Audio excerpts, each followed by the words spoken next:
السلام عليكم ورحمة الله تعالى وبركاته. كدايرين؟ لاباس عليكم بخير؟ نتمنى تكونوا كاملين بصحة جيدة وفي أحسن الأحوال يا ربي. يا ربي ترحمنا برحمتك يا أرحم الراحمين. اللهم افتح لنا أبواب الخير، اللهم افتح لنا أبواب الرزق، اللهم افتح لنا أبواب السعادة، اللهم افتح لنا أبواب الهدى، اللهم افتح لنا أبواب رحمتك وأبواب جنتك. وأسألك اللهم فرجا لكل مهموم، وعطاء لكل محروم، وشفاء لكل مريض، ورحمة لكل ميت، ورزقا لكل محتاج، واستجابة لكل دعاء يا أرحم الراحمين. اليوم ان شاء الله باذن الله تعالى فتنقول للناس الجداد والناس القدام من داخل ارض الوطن ومن خارج ارض الوطن، مرحبا والف مرحبا. والقناه بلا بكم راه ما تكونش قناه، فشكرا شكرا جزيلا لاي واحد عطى من وقته ولو القليل. الله يجعلها في ميزان حسناتكم يا ربي. احبكم في الله جميعا بدون استثناء. اليوم ان شاء الله باذن الله تعالى غنشارك معكم هذا الرفيسه الرائعه ما شاء الله اللي جات زوينه. آه، نتمنى هذا الفيديو ينال اعجابكم. هنايا عندي شويه ديال القديد اللي انا رطبته ليله كامله في الماء باش تحيد منه الملح. وهنا انا هاد الطريقه غتعجبكم ما شاء الله، جات زوين. غنقطعوا هاد الطريفات هكا رقاق بحال هكا.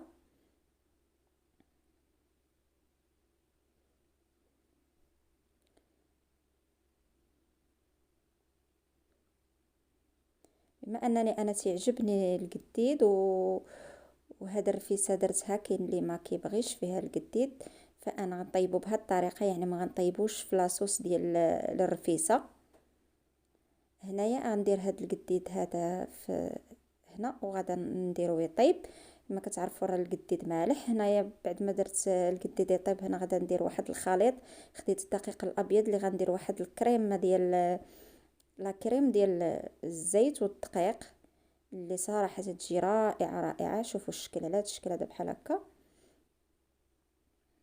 هنايا غادا ناخذ المسمن. ما بغيتش نشاركه معكم حيت كلشي تعرف العجينه ديال المسمن. هنا كنحاول نبسط واحد شويه باش انا نزرب ونكمل بسرعه. هنا خديت هاد كما شفتوا هاد الكويرات وغادا نحاول ندهنهم بهذا الخليط اللي درت بحال هكا كما شفتوا. وغادا نحط وحده على الاخرى. هاد العمليه تنديرها نكمل بها هاد الكويرات كلهم نحدهم وما تيطلقوا لينا وتيجيونا ساهلين في الخدمه. بحال هكا كنبسط.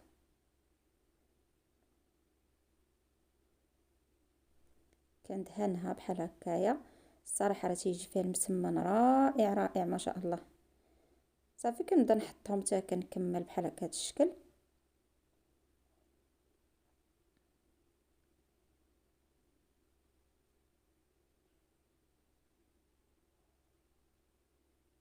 من بعد هنا خديت انا كناخذ هاد المقله الثقيله. وهنايا راه انا عندي شوفوا ما شاء الله كيف كتحطوه ما شاء الله. شوفوا ما شاء الله. هنا راني كنبسطها على ورق الزبده باش فاش نهزها تجيني ساهله. وشوفوا ما شاء الله كيف كيتنفخ هذا المسمن ملي تندير ليه هذه الخلطه هذه رائعه وتيتحل. شوفوا ما شاء الله. شوفوا ما شاء الله. فإلا بغيتو ديروا وحده فوق وحده فوق وحده بحال هكايا بهاد الجوج اللي انا درت جوج. الا بغيتو تخبزوا غير بالجوج كيف ما شفتوا بحال هكا مزيان. بغيتو ديروا بزاف مثلا 12 وحده ولا 10 ولا تقدروا ديروهم. انا نوريكم الطريقات بجوج. شوفوا ما شاء الله كيف علين ما كتبسطي وحده تلقاي الاخرى تحلات ما شاء الله. شوف ما شاء الله. هانت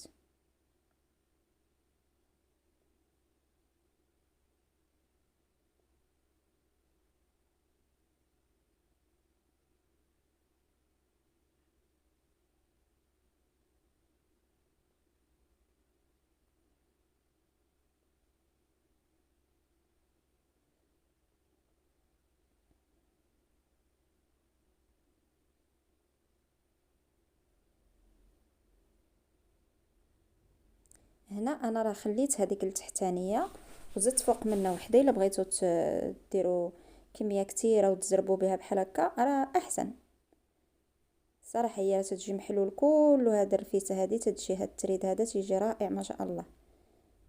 هانتوما شوفوا.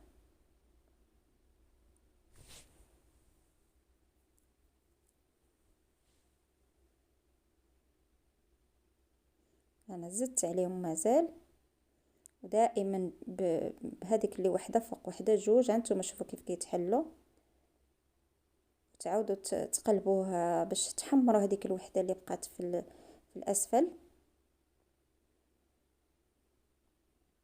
انا دائما تنشارك معكم الرفيسه وعده طرق باش اللي سهله هي اللي ديروا. شوفوا ما شاء الله كيف كيتحل هذا المسمن، شوفوا تبارك الرحمن سخون.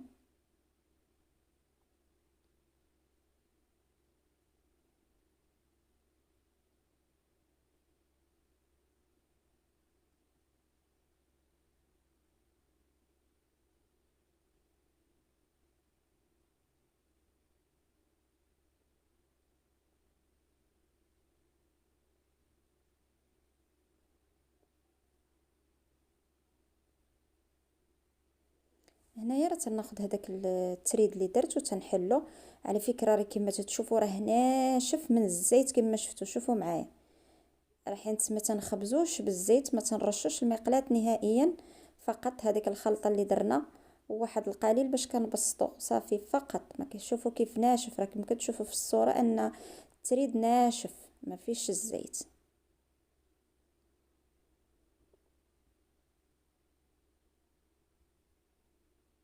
صافي وكمني كنديرو هنا على شكل بوده كما تتشوفوا، وتنقطعو فقط غير بالسكينه تكون حاد. شوفوا بدون مقص لان المقص تيعطل بزاف. شوفوا غير بالسكين الحجم اللي بغيتو. شوفوا ما شاء الله. هانتوما غادي تشوفوا معايا التريد كيفاش رقيق ما شاء الله. شوفوا هانتوما صافي. حنا بسم الله على بركه الله. هنا غادا ناخذ الدجاج، فالدجاج تيبقى على حسب الكميه اللي بغيتو نتوما. فهنا كندير الملح، غادا ندير البصله مشلضه. هنا كاينين واحد جوج بصلات مشلضين،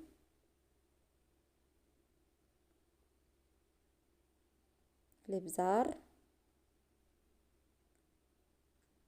خرقوم البلدي والكركم، سكينجبير. هنا عندي المروزيه ديال الدجاج. عندي هنا واحد المعالقه ديال السمن،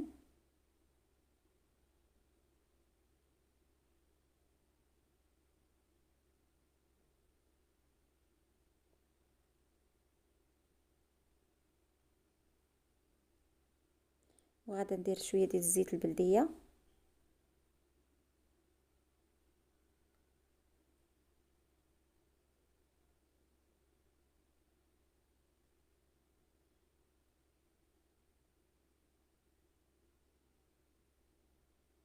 هنا غادا ندير واحد الضويمه ديال الزعفران، فلا كان الزعفران شعره احسن، انا ما متوفرش عندي. صافي كنديها هنا كما شفتوا، هي خليتها كتشحر، يتشحر هاد الدجاج هذا. صافي غادا نمرق عليه.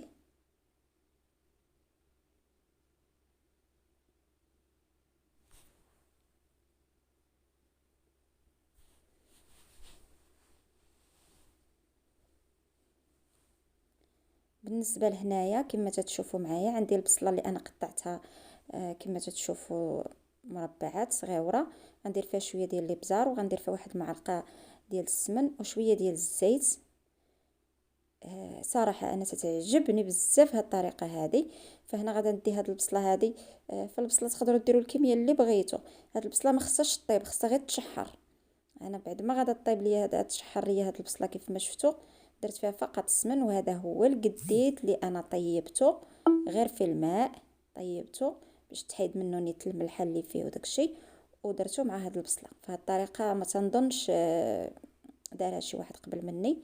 الصراحه شوفوا كيف كتجي بعد ما تذهب لي اللون، يعني ما خاصهاش طيب، خاصها تبقى مي تتعضي البصله كتحسي بها. هذه لعشاق البصله، ما اللي ما تيبغيهاش ما يديرهاش. بعد ما طاب لي الدجاج وحيدته، هنا غندير العدس وغندير شويه ديال الحبرشاد صافي، وغنخليهم يكملوا الطياب. هنا راه خديت غير هاد القلايه الهوائيه ودرت فيها هاد الدجاجه غنحمرها، دجاجه غير صغيره هادي صافي.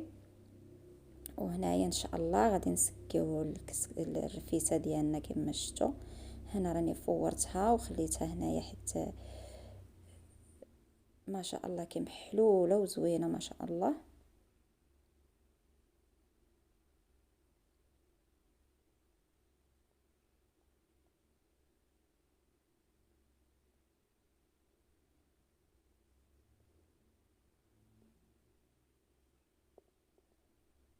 صافي تنبدا نزيد شويه وتنسقي، نزيد شويه باش الرفيسه اللي لتحت، يعني الخبز التريد اللي لتحت عفوا، حتى هو يتسقى.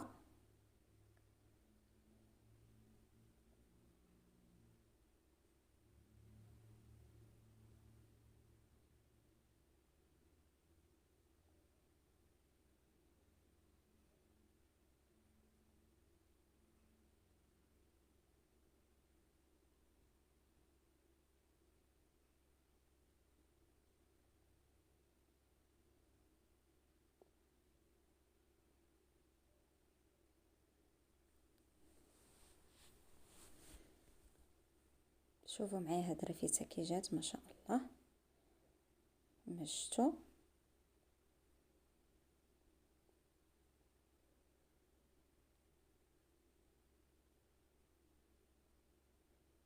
صافي وهنايا كما شفتوا انا هذيك البصله راني ما درتهاش درتها في الطبيصلات، يعني ما درتهاش في الرفيسه، فالوليدات ما غيبغيوهاش. وكانت عندي حتى البصله كما تشوفوها هي معسله، ما شاركتهاش معاكم. والحلبه حتى هي راني حطيتها بوحدها